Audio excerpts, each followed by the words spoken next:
हरे कृष्ण कृष्ण कृष्ण हरे हरे, हरे राम राम राम हरे हरे, हरे कृष्ण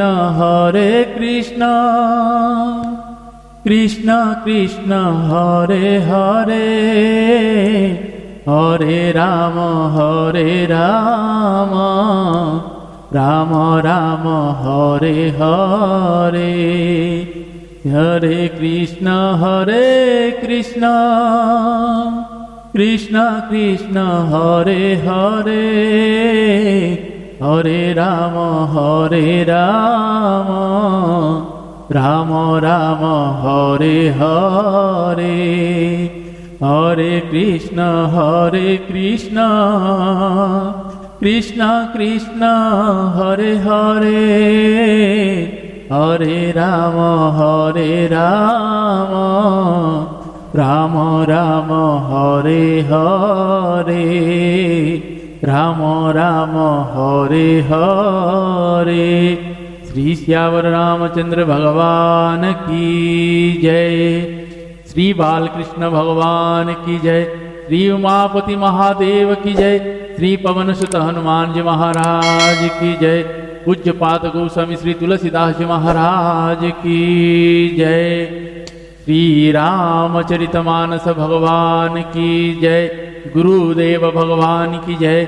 ओम नमः पार्वती पतये, हर हर महादेव। ओम श्री गणाधिपतये नमः। श्री मातृपितृचरण कमलभ्यो नमः। श्री सद्गुरुदेव चरण कमलभ्यो नमः। वर्णानामर्थासन्धानं रसानं छन्दसमपि मंगलं च कतारो वन्दे वाणी विनायको।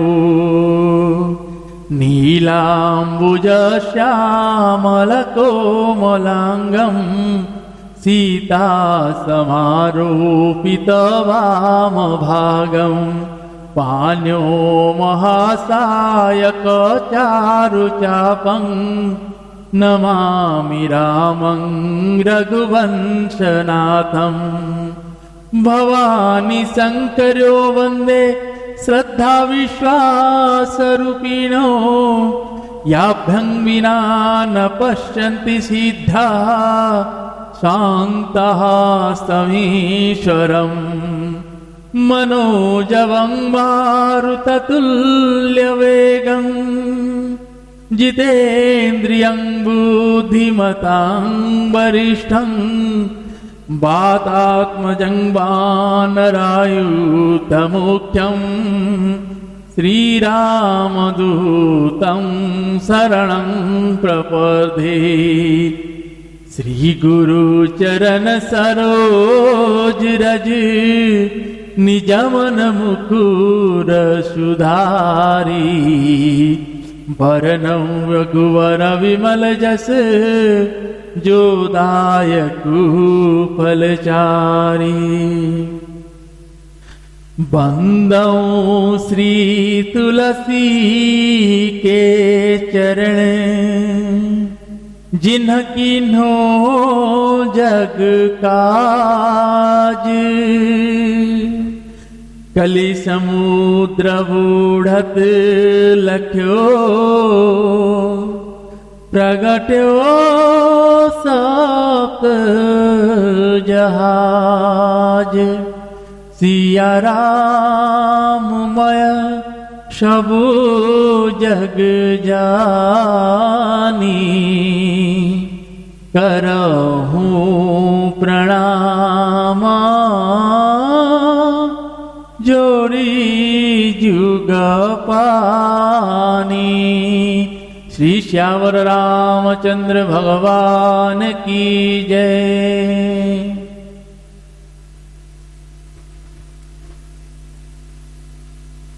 आप सभी को सादर जय श्री सीताराम। आइए आज भगवान श्री रघुनाथ जी और मेरी माता जानकी जी की विवाह श्रुति हम सभी गा रहे हैं, श्रवण कर रहे हैं। भगवान शंकर जी और मेरी माता भगवान जी की ऐसी करुणा कृपा बरस रहा है जिसकी कहा नहीं जा सकता, मतलब वर्णना नहीं किया जा सकता। भगवान की कथा रस में शंकर भगवान ने जैसे माता भवानी जी को डुबा कर रखे थे, आज उन्हीं के कृपा से भगवान श्री रघुनाथ जी के चरणों में डुबा कर रखे हैं कि भगवान शंकर जी और मेरी माता भवानी जी की ही कृपा है। गोस्वामी तुलसीदास जी तो सिर्फ लिखे हैं, लेकिन ये मानस में तो भगवान शंकर जी ने ही रखे थे। भगवान शंकर जी ने माता भवानी जी को कहे, वही कथा आज हम भी श्रवण करें। इसमें सभी कथाओं को जैसे आप पढ़िए, आप अपने घर में नित्य पढ़िए, पढ़ोगे तो आपके अंदर उस कॉन्फिडेंट का जन्म होगा, उस आत्मविश्वास का जन्म होगा।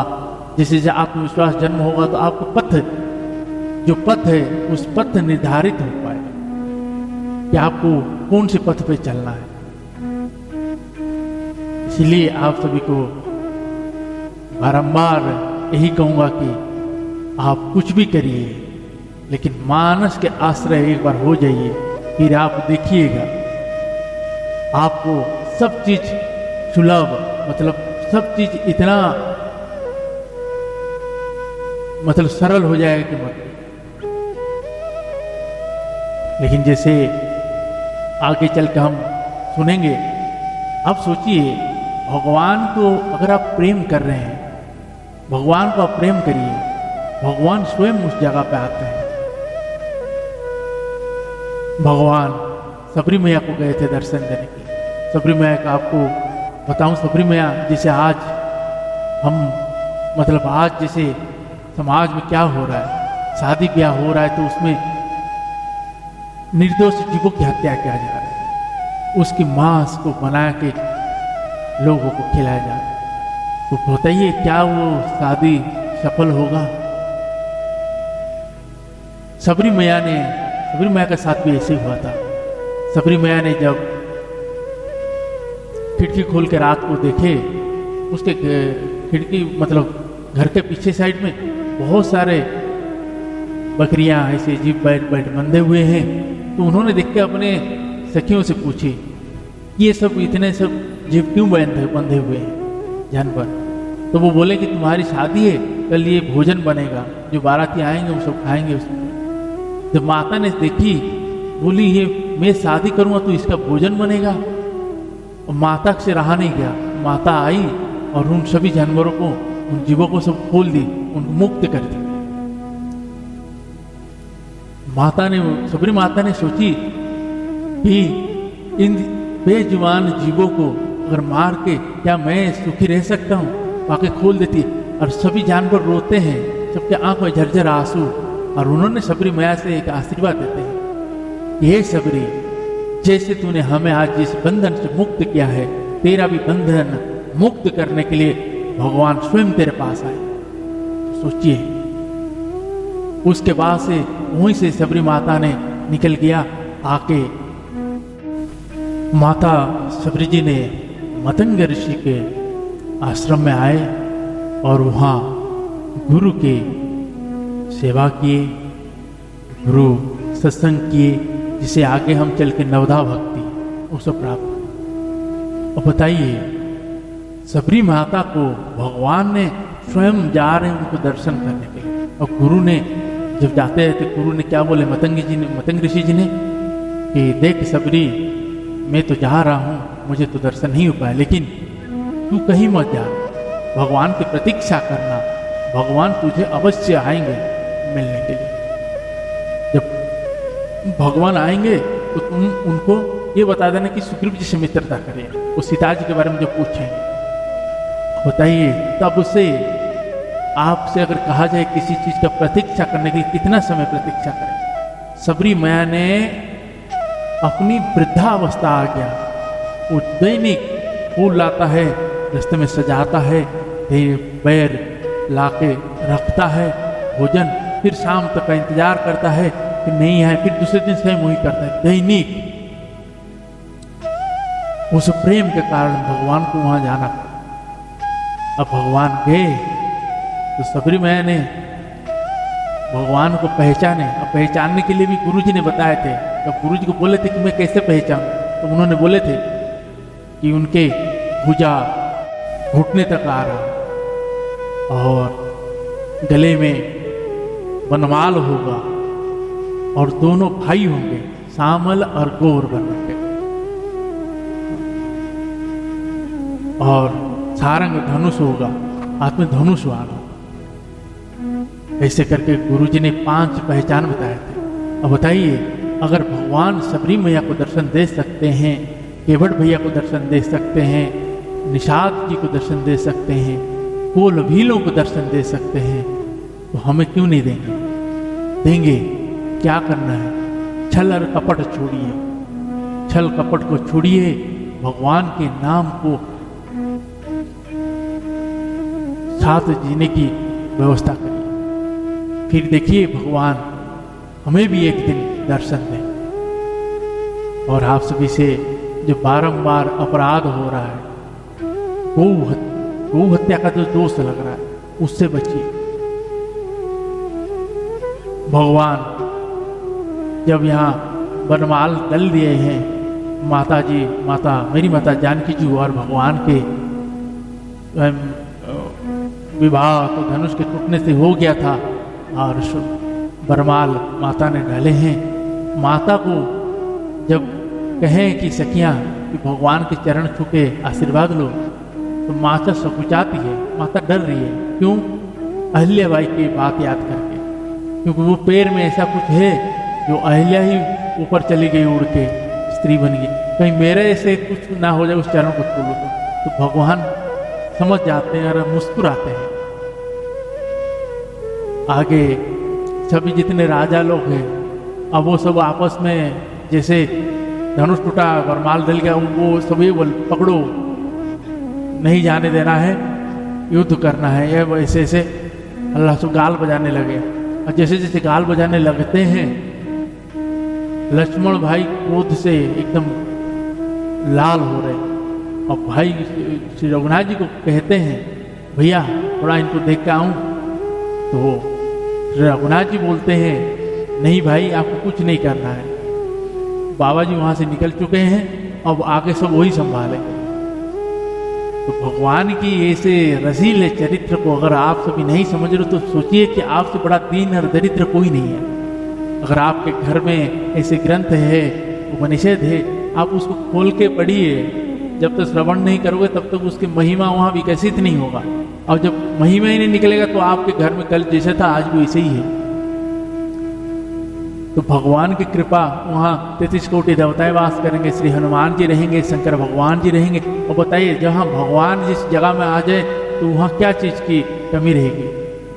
कमी यही है, हमारे मन में, आपके मन में उस भाव का जन्म नहीं है। उस भाव को जन्म दीजिए जिसमें से भगवान की नाम से प्रेम हो जाए, उनकी छवि से प्रेम हो जाए, उनकी लीलाओं से प्रेम हो जाए। जिस दिन ऐसा हो जाएगा, आप समझ जाएंगे भगवान की कृपा क्या होती है। सबके ऊपर भगवान कृपा नहीं करते। भगवान जैसे अभी हम श्रवण कर रहे थे ना, भैया लक्ष्मण जी क्या कह रहे हैं कि ये धनुष तो भाई वो ही तोड़ेगा भैया जिसके ऊपर आपकी कृपा होगी। तो इसीलिए भगवान की कथा रस को सुनना और पान करना, ये बिना भगवत के कृपा का संभव नहीं है। तो इसीलिए, और राम कथा हर किसी को कहा नहीं जाता है।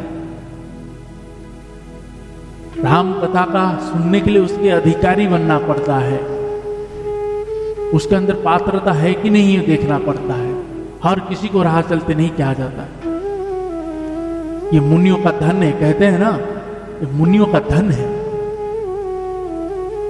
तो ये जब तक, जैसे माता भवानी जी को आतुरता देख के सुनने के लिए राम कथा, श्री रघुनाथ जी के चरित्र को भगवान शंकर जी कैसे आंसू आ गए उनके आंखों में, झरझर आंसू आया था, तो वैसे है जब तक कोई सामने सुनने योग्य नहीं है तो उसको वैसे नहीं कहा जाता। आइए आज के प्रश्न को प्रारंभ करते हैं। आप सभी को बारंबार की तरह फिर कहूं, गोवंश और अन्य सभी छोटे बड़े जीवों की प्रति दया भाव रखिए, उनकी सेवा सच्चे मनोभाव से करिए, तभी उस गौ माता ही भगवान के धाम एक समय लेके जाएगा। आइए प्रसंग को प्रारंभ करते हैं और बड़े भाव के साथ श्रवण करिए। जय सीताराम।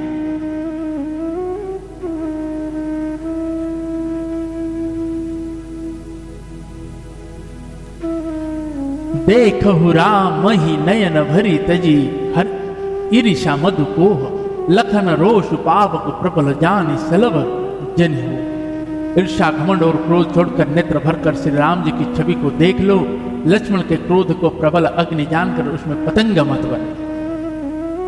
बैन तयवली जिमि चह कागू, जिमि ससु चहे नागरी भागु, जिमि चह कुशल अकारण कोहि, सब संपदा चहे शिवद्रोही। लोभी लोलोप कल कीरति चहाई, अकलंकता के कामिल हई। हरिपद विमुख परम गति चाहा, तस तुम्हार लालच नर नाहा। कोलाहलो सुनि सियस कानी, सखिला बाई गई जहाँ रानी। राम सुभाय चले गुर पाही, सियस ने हूँ वरनत मन नाहि माही।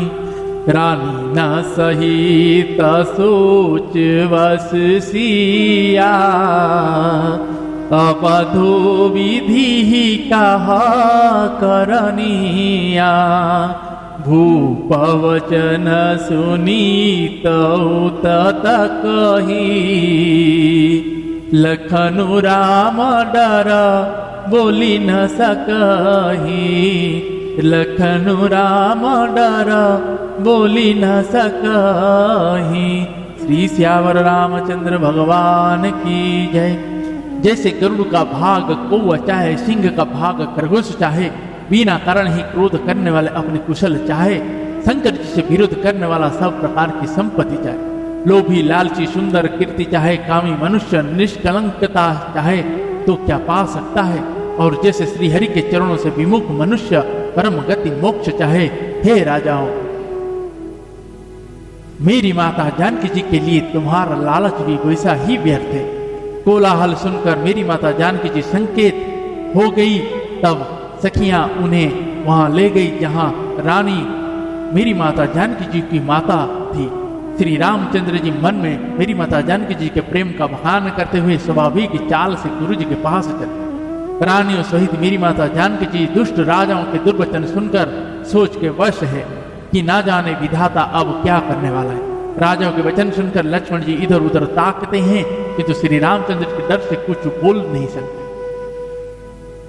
अरुण नयन भृकटि कुटिल चितावन रूपन सकोप, मनहु मत्त गज गन निरखी, सिंह किशोर ही चो। उनके नेत्र लाल और भाएं टेढ़ी हो गई और वे क्रोध से राजाओं की ओर देखने लगे।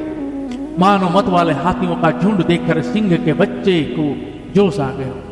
खर भर देख विकल पुर नारी, सब मिल देहि परिपन गारी। तेहि अवसर सुनी शिव धनु भंगाय, भुग कुल कमल पतंगा। देख महीपस कलश कुचाने, बाज झपट जन लवा लुकाने। गौरी शरीर भूति भल भ्राजा, भाल विशाल त्रिपुंड विराजा। शीश जटा शशि बदन सुहावा, ऋषभ कचुक अरुण होयावा। भृकुटि कुटिल नयन ऋष राते, सहजौ चितवत मनहु रिसाते। वृषभ कंध और बाहु विशाला, चारु जनेऊ माला मृगछाला। कटि मुनि बसन तुन दुई बांधे, धनुसर करकु थारु कल कांधे। धनुसर करकू ठारु कल कांधे। श्री सियावर रामचंद्र भगवान की जय। खलबली देखकर जनकपुर की स्त्रियां व्याकुल हो गई और सब मिलकर राजाओं को गालियां देने लगे। उसी मौके पर शंकर जी के धनुष का टूटना सुनकर भृगुकुल रूपी कमल के सूर्य परशुराम जी आए। बोलिए श्री परशुराम भगवान की जय। इन्हें देखकर सब राजा सकुजा गए, मानो बाज के झपटने पर बटेर लुक छिप गए हो। गौर शरीर पर विभूति भस्म पड़ी फब रही है और विशाल ललाट पर त्रिकुंड विशेष शोभा दे रहा है। सिर पर जटा है, सुंदर मुख चंद्र क्रोध के कारण कुछ लाल हो आया है। भाएं टेढ़ी और आंखें क्रोध से लाल है। सहज ही देखते हैं तो भी ऐसा जान पड़ता है मानो क्रोध कर रहे हैं। बैल के समान ऊंचे और पुष्ट कंधे हैं, छाती और भुजाएं विशाल है। सुंदर यज्ञ पवित्र धारण किए, माला पहने और मृग चर्म लिए हुए। कमर में मुनियों का वस्त्र बक्कल और 2 तरकस बंधे हुए। हाथ में धनुष बाण और सुंदर कंधे पर फरसा धारण किए। दोहा। शांत वेश करनि कठिन वरनि न जाय, स्वरूप धरि मुनि तनु जनु वीर रसु आयहु जहां सब होगा। शांत वेश है परंतु करनि बहुत कठोर है। स्वरूप का वर्णन नहीं किया जा सकता। मानो वीर रस ही मुनि का शरीर धारण करके जहां सब राजा लोग हैं वहां आ गया। देखत भृगुपति बेश कराला, उठे सकल भय विकल बुहाला। पीतु समेत कही कही निज नामा, लगे करन सब दंड प्रणामा। जय शिवाय चिता वही हेतु जानी, सो जानहि जनु आई कुटानी। जनक बहोरिया ही सिरुनावासी, बुलाई प्रणाम करावा। आशीष दिन सखी हर्षानी, निज समाज ले गई सयानी। विश्वामित्र मिले पुण्याई, पद सरोज मिले 2 भाई। रामू लखनु दशरथ के ढोटा, दिनिया शीस दे थी भल जोटा। राम ही चितई रहे थकी लोचन, रूप पारम मद मोचन। रूप पारम मद मोचन। श्री सियावर रामचंद्र भगवान की जय। परशुराम जी का भयानक वेश देखकर सब राजा भय से व्याकुल हो उठे, उठ खड़े हुए और पिता सहित अपना नाम कह कहकर सब दंडवत प्रणाम करने लगे। परशुराम जी ही समझकर भी सहज ही जिसकी और देख लेते हैं वह समझता है मानो मेरी आयु पूरी होगी। फिर जनक जी ने आकर सिर नवाया और मेरी माता जानकी जी को बुलाकर प्रणाम कराया। परशुराम जी ने मेरी माता जानकी जी को आशीर्वाद दिया। सखियां हर्षित हुई और वहां अब अधिक देर ठहरना ठीक न समझकर वे सयानी सखियां उनको अपनी मंडली में ले गई। फिर विश्वामित्र जी ने आकर मिले और उन्होंने दोनों भाइयों को उनके चरणों कमलों पर गिराया। विश्वामित्र जी ने कहा, ये राम और लक्ष्मण राजा दशरथ के पुत्र है। उनकी सुंदर जोड़ी देखकर परशुराम जी ने आशीर्वाद दिया। कामदेव को भी मन को छुड़ाने वाले श्री रामचंद्र जी के अपार रूप को देखकर उनके नेत्र शक्ति थकी थी, मतलब स्तभित हो रहे। बहुरी विलोक विदेह सन कहो काह अति धीर, पूछत जानी अजान जिमि व्याप को पुसरे। फिर सब देखकर जानते हुए भी अनजान की तरह जनक जी से पूछते हैं कि कहो यह बड़ी भारी भीड़ कैसी है।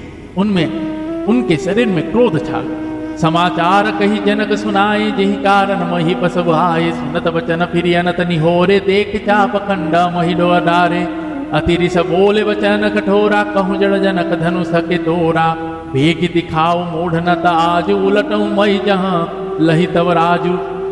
अति डरु तरु दे तब नृपनाही, कुटिल भूप हर से मन माही। सुर मुनि नाग नगर नर नारी, सोच ही सकल त्रास उरहारी। मन पछताती सिया महतारी, विधि अब सवारी बात बिगारी। भृगुपति कर सुभाऊ सुनी सीता, और धनि में सकल पसम बीता। श्री सियावर रामचंद्र भगवान की जय। जिस कारण सब राजा आए थे, राजा जनक ने वे सब समाचार कहा सुनाए। जनक के वचन सुनकर परशुराम जी ने फिर कर दूसरी ओर देखा तो धनुष के टुकड़े पृथ्वी पर पड़े हुए दिखाई दिए। अत्यंत क्रोध में भरकर कठोर वचन बोले, रे मूर्ख जनक, बता धनुष किसने तोड़ा? उसे शीघ्र दिखा, नहीं तो और अरे मूढ़, आज मैं जहां तक तेरा राज्य वहां तक पृथ्वी उलट दूंगा। राजा को अत्यंत डर लगा, जिसके कारण वे उत्तर नहीं देते। यह देखकर कुटिल राजा मन में बड़े प्रसन्न हुए। देवता, मुनि, नाग और नगर के स्त्री पुरुष सभी सोच करने लगे, सबके हृदय में बड़ा भय है। मेरी माता जानकी जी की माता मन में पछता रही है कि हाय विधाता ने अब बनी बनाई बात बिगाड़ दी। परशुराम जी का स्वभाव सुनकर मेरी माता जानकी जी को आधा क्षण भी कल्प के समान बीतने लगा। दोहा, सबय बिलो के लोग सब जान की भीरु, हृदय न हर्ष विषाद कछु बोल श्री।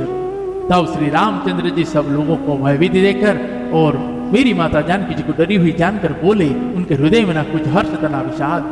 मास पारायण नव महाविश्राम, नाथ संबुधनु भंज निहारा होहि, के एक दास तुम्हारा आयस कहा कहिया कि न मोहि।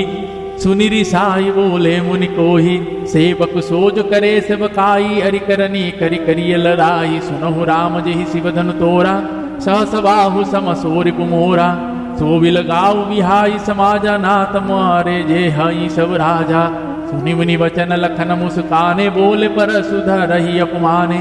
बहुधनु ही तोरी लरिकाई, कबहु न सिरि सकीनि गोसाई। यही धनु परम ममता के ही हेतु, सुनिरि साई कहा मृग कुल केतु। श्री श्यावर रामचंद्र भगवान की जय। हे नाथ, शंकर जी के धनुष को तोड़ने वाला आपका कोई एक दास ही होगा, क्या आज्ञा है, मुझसे क्यों नहीं कहते?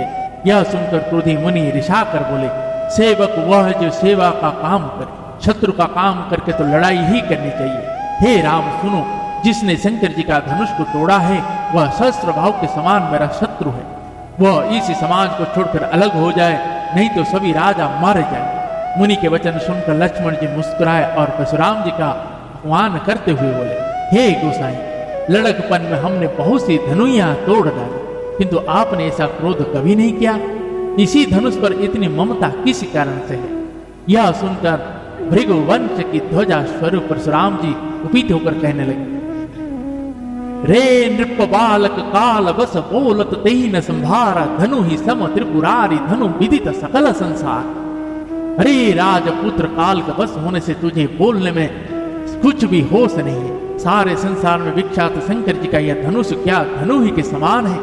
लखन कहा हसी हमरे जाना, सुनहु देव सब धनुष समाना। काचति लाभु जुन धनु तोरे, देखा राम नयन के भोरे।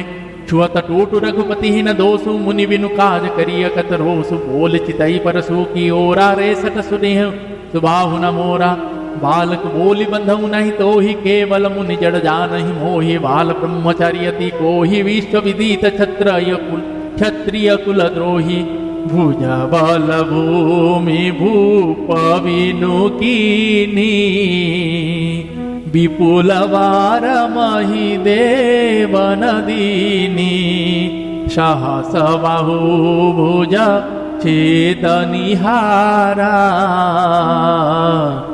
परसु विलोक मही कुमारा।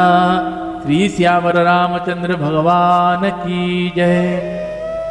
लक्ष्मण जी ने हंसकर कहा, हे देव सुनिए, हमारे जान में तो भी सभी धनुष एक सी है, पुराने धनुष को तोड़ने में क्या हानि लाभ। श्री रामचंद्र को इसे नवीन के धोखे से देखा था, फिर यह तो छूते ही टूट गया, इसमें रघुनाथ जी का भी कोई दोष नहीं है।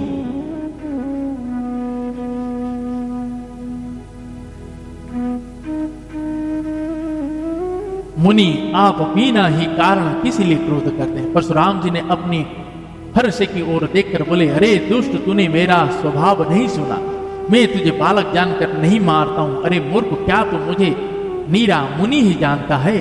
मैं बाल ब्रह्मचारी और अत्यंत क्रोधी हूं। क्षत्रिय कुल का शत्रु तो विश्व भर में विख्यात हूं। अपनी भुजाओं के बल से मैंने पृथ्वी को राजाओं से रहित कर दिया और बहुत बार उसे ब्राह्मणों को दे डाला। हे राजकुमार, सहस्त्रबाहु की भुजाओं को काटने वाले मेरे इस फर्श को देख। मातु पिता ही जनी सोच बस करसी करसी महिषी किशोर गर्भन के अर्भक दलन परस मोरति। अरे राजा के बालक, तू अपने माता पिता को सोच के बस ना कर। मेरा फरसा बड़ा भयानक है, यह गर्भों के बच्चों का भी नाश करने वाला है। बियसी लखनु बोले मृदुवानी, अहो मुनीस महाभट मानी। पुनि पुनि मोहि दिखाव कुठारु, चहत उड़ावन फूंक बहारू। यहाँ कुम्हड़वतिया को नाही, जे तरजनि देखी मरी जाही। देखी कुठारु सरासन बाना, में कचुका सहिताभिमाना। भृगुसुत समुझ जने उबिलो की, जो कचुका हो सहमरि सरो की। सुरमहि सुर हरि जन रुगाई, हमर कुलाई न परन सुराई। बंदे पापु अपकीरति हारे, मारत हूँ पापरिय तुम्हारे। टूटी कुलिस सम बचनु तुम्हारे, व्यर्थ धरहु धनुबान कुठारे। श्री श्यावर रामचंद्र भगवान की जय। लक्ष्मण जी हंसकर कोमल वाणी से बोले, अहो मुनिश्चर, तो अपने को बड़ा भारी योद्धा समझते हैं, बार बार मुझे कुल्हाड़ी दिखाते हैं, फूंक से पहाड़ उड़ाना चाहते हैं। यहाँ कोई कुम्भड़े की बत्तियां, छोटा कच्चा फल नहीं है जो तर्जनी मतलब सबसे आगे की उंगलियों को देखते ही मर जाती है। कुठार और धनुष बाण देखकर ही मैंने कुछ अभिमान सहित कहा था। भृगवंशी समझकर और यज्ञ पवित्र देखकर तो जो कुछ आप कहते हैं उसे मैं क्रोध के रोक कर सह लेता हूँ। देवता, ब्राह्मण, भगवान के भक्त और गौ, इन पर हमारे कुल में वीरता नहीं दिखाई जाती, क्योंकि इन्हें मारने से पाप लगता है और इनसे हार जाने पर अपकीर्ति होती है। इसलिए आप मारे तो भी आपको पैर ही पड़ना चाहिए। आपका एक एक वचन ही करोड़ वज्र के समान है। धनुष बाण और कुठार तो आप व्यर्थ ही धारण करते हैं। जो बिलो की अनुचित कहे हूँ क्षम हूँ महमून धीर, सुनी सरोष भृगवंश मणि बोल गिरा गंभीर। इन्हें धनुष बाण और कुठार को देखकर मैंने कुछ अनुचित कहा हो तो उसे ही धीर महामुनि क्षमा कीजिए। यह सुनकर भृगवंश मणि परशुराम जी क्रोध के साथ गंभीर वाणी बोले, कौशिक सुनहु मंद यहु बालक कुटिल कालवस निज कुल घालुक। भानु वंश राके सुकलंकु निपट निरंकुश बुध शंकु। काल कवल हो यही छन माही, कहूँ पुकारी खोरी मोहि नाही। तुम हट कहूँ जो चहु वारा, कही प्रताप बल रोष हमारा। लखन कहु मुनि सुजस तुम्हारा, तुम ही अक्षत को वरने पारा। अपने मुहतमा अपनी करनी वार, अनेक भांति बहुवरनी। नाही संतोषता पुनि कछ कहु, जनिरि सरो की दुसह दुख सहु। वीरव्रती तुम धीर क्षोभा, गारी देतना पावहु शोभा। श्री श्यावर रामचंद्र भगवान की जय। हे विश्वामित्र, सुनो, यह बालक बड़ा कुबुद्धि और कुटिल है। काल के वश होकर यह अपनी कुल का घातक बन रहा है। यह सूर्य वंश रूपी पुण्य चंद्रमा का कलंक है। यह बिल्कुल उदंड मूर्ख और निडर है। अभी क्षण भर में यह काल का ग्रास हो जाएगा। मैं पुकार कर कह देता हूँ, फिर मुझे दोष नहीं है। यदि तुम इसे बचाना चाहते तो हमारा प्रताप बल और क्रोध बतलाकर इसे मना कर। लक्ष्मण जी कहे, हे मुनि, आपका श्रेयस आपके रहते दूसरा कौन वर्णन कर सकता। अपने अपने ही मुंह से अपनी करनी अनेक बार बहुत प्रकार से वर्णन की है। इतने पर भी संतोष ना हुआ तो फिर कुछ कह डाले। क्रोध रोक कर शंभ दुख मत सहिए। आप वीरता का व्रत धारण करने वाले धैर्यवान और क्षोभ रहित है। गाली देते शोभा नहीं देता। सुर समर करनी करही, कही न जना वही आप। विद्यमान रन पाई रिपु काय कथई पिता। सूरवीर तो युद्ध में करनी सूरवीरता का कार्य करते हैं कहकर अपने को नहीं जनाते। शत्रु को युद्ध में उपस्थित पाकर कायर ही अपने प्रताप की डिंग मारा करते हैं। तुम तो कालु हाक जनुलाव, बार बार मोहि लागे बोलावा। सुनत लखन के वचन कठोरा, परस सुधारि धरे कर धोरा। अब जानि देई दोष मोहि लोग कटुबाद बालक बध जोग बाल बिलो की बहुत में बाचा अब यहु मरनी हार भसाचा कौशिक कह क्षमिया अपराधु बाल दोष गुण गनहीन साधु खर कुठार में अकरन को ही आगे अपराधी गुरुद्रोही उतर देता छोड़ऊ बिनु मारे केवल कौशिक शील तुम्हारे नाता ही काटी कुठार कठोरे गुरही उरानी होते श्रम थोरे। श्री श्यावर रामचंद्र भगवान की जय। आप तो मानो काल को हाँक लगाकर बार बार उसे मेरे लिए बुलाते हैं। लक्ष्मण जी के कठोर वचन सुनते ही परशुराम जी ने अपने भयानक फर्श को सुधार कर हाथ में ले लिया और बोले, अब लोग मुझे दो सुना दे। यह कड़वा वचन बोलने वाला बालक मारे जाने का ही योग्य है। इसे बालक देखकर मैंने बहुत बचाया, पर अब यह सचमुच मरने का ही आ गया है। विश्वामित्र जी ने कहा, अपराध क्षमा कीजिए। बालकों के दोष और गुणों को साधु लोग नहीं गिनते। परशुराम जी ने बोले, तीखी धार का कुठार में दया रहित और क्रोधी और यह गुरुद्रोही और अपराधी मेरे सामने उत्तर दे रहा है, इतने पर भी मैं इसे बिना मारे छोड़ रहा हूं। तो हे विश्वामित्र, केवल तुम्हारे शील प्रेम से नहीं तो इसे इस कठोर कुठार से काटकर थोड़ी ही परिश्रम से गुरु से उत्पन्न हो जाता। दोहा। गांधी सूनु कह हृदय हंसी मुनि ही हरि अरहि सूझ असमय खांडना उखमय अजहु न बूझा। विश्वामित्र जी ने हृदय में हंसकर कहा, मुनि को हरा ही हरा सूझ रहा है, अर्थात सर्वस्त्र विजयी होने का कारण ये श्री राम लक्ष्मण का भी साधारण क्षत्रिय ही समझ रहे, किंतु यह लोहमयी केवल फैलादे की बनी हुई खांड मतलब खांडा खड़ग है। ऊख की मतलब रस, ऊख के रस की खांड नहीं है जो मुंह में लेते ही गल जाए। खेद मुनि अब भी बेसमझ बने हुए हैं, इनके प्रभाव को नहीं समझ रहे। कहे लखन मुनि सील तुम्हारा को नहीं जान विदित संसार मात पिता ही उरनी भयनी के गुररिनु राह सोच बड़ जी के सोजन हमरे माथे काढ़ा दिन चली गए ब्याज बड़ बाढ़ा अब जा अवान्य व्यवहारी बोली तुरत देव में थैली खोली सुनि कटु वचन कुठार सुधारा हाय हाय सब सभा पुकारा भूबर परसु दिखावु मोहि विप्र विचारी बचहु नृपद्रोही मिले न कबहु सुबट रन गाड़े बीज देवता घरहि के बाड़े अनुचित कही सब लोग पुकारे रघुपति शयन नहीं लखनु निवारे। श्री श्यावर रामचंद्र भगवान की जय। लक्ष्मण जी ने कहा, हे मुनि, आपके शील को कौन नहीं जानता, वह संसार भर में प्रसिद्ध है। आप माता पिता से तो अच्छी तरह उत्तीर्ण हो ही गए, अब गुरु का ऋण रहा जिसका जी में बड़ा सोच लगा है, वो मानो हमारे ही मध्य काढ़ा था। बहुत दिन बीत गए, इसमें ब्याज भी बहुत बढ़ गया होगा।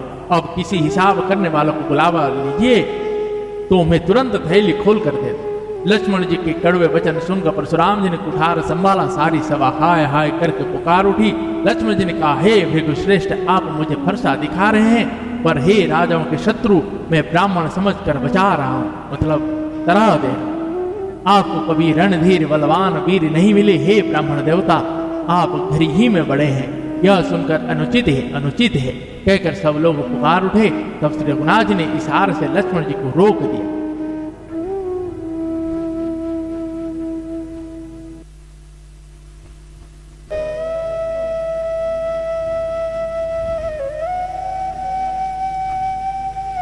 जय जय श्री सीताराम। लखन उतर आहुति सरिस भृगु वीर कोप किसान बढ़त देख जल सम वचन बोले रघुकुल धान। लक्ष्मण जी के उतर से जो आहुति के समान थे, परशुराम जी के क्रोध रूपी अग्नि को बढ़ते देखकर श्री रघुकुल के सूर्य श्री रामचंद्र जी जल के समान शांत करने वाले वचन बोले। जय जय श्री सीताराम। आगे हम ही सुनेंगे।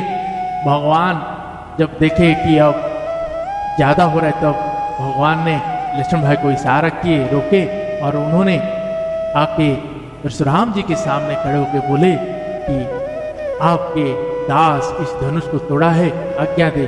और आपने इतना क्रोध कर रहे हैं जितना बड़ा भूल नहीं हुआ है। तो ऐसे कहते हैं। तो आगे जब परशुराम जी को लगता है कि ब्राह्मणों में इतने निष्ठा, तो ये कोई ऐसे मनुष्य नहीं हो सकता, ये जरूर भगवान है। तो उन्होंने क्या किया, भगवान के जो धनुष है वो रखे थे। वो क्या था, अजगौ धनुष था उनके हाथ में। तो उन्होंने क्या है, उसको देते हैं श्री रघुनाथ जी को कि इसको चाप चढ़ाने के लिए। भगवान जैसे पकड़ते ही वो चाप अपने आप चढ़ जाता है। तो वो समझ जाते हैं कि ये भगवान है, क्योंकि भगवान के सिवा कोई उसमें चाप नहीं चढ़ सकता। तो इसीलिए जब परशुराम जी समझ जाते हैं तो भगवान के जय जयकार करके वो वहां से चलते हैं। तो आगे सभी श्री रामचंद्र जी और भाई समेत गुरु जी जनक जी ने दशरथ जी के पास बुलावा भेजते हैं। आगे अयोध्या से बारात निकलेगी और सभी के लिए रहने का व्यवस्था कर दिया जाएगा जनवासा। और भगवान विश्राम ले रहे हैं, मेरी माता जानकी जो विश्राम ले रहे हैं। तो आज के प्रश्नों को हम यहीं विश्राम देते हैं। पुनः कल सभी भगवान की कृपा रही तो मिलते हैं। तब तक के लिए हरे कृष्णा कृष्ण कृष्ण हरे हरे, हरे राम राम राम हरे हरे, हरे कृष्ण कृष्ण कृष्ण हरे हरे, हरे राम राम राम हरे हरे, हरे राम राम हरे हरे। श्री सियावर रामचंद्र भगवान की जय। पवन तनय संकट हरण मंगल मूर्ति रूप, राम लखन सीता सहित हृदय वसहु सुरभूप। श्री सियावर रामचंद्र भगवान की जय।